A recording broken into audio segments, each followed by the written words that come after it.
J'ai un truc à vous lire. Extrait de Triste Tigre de Neige Sino. Portrait de mon violeur.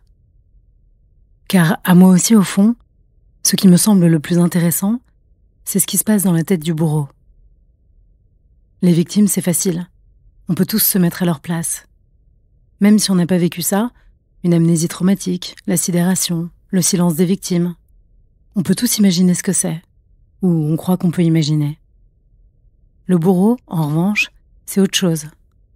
Être dans une pièce, seul avec un enfant de 7 ans, avoir une érection à l'idée de ce qu'on va lui faire, mettre son sexe en érection dans la bouche de cet enfant, faire en sorte qu'il ouvre grand la bouche, ça c'est vrai que c'est fascinant. C'est au-delà de la compréhension. Et le reste, quand c'est fini, se rhabiller, retourner vivre dans la famille comme si de rien n'était. Et une fois que cette folie est arrivée, recommencer, et cela pendant des années. N'en jamais parler à personne. Croire qu'on ne va pas vous dénoncer malgré la gradation dans les abus sexuels. Savoir qu'on ne va pas vous dénoncer. Et quand un jour on vous dénonce, avoir le cran de mentir, ou le cran de dire la vérité, d'avouer carrément.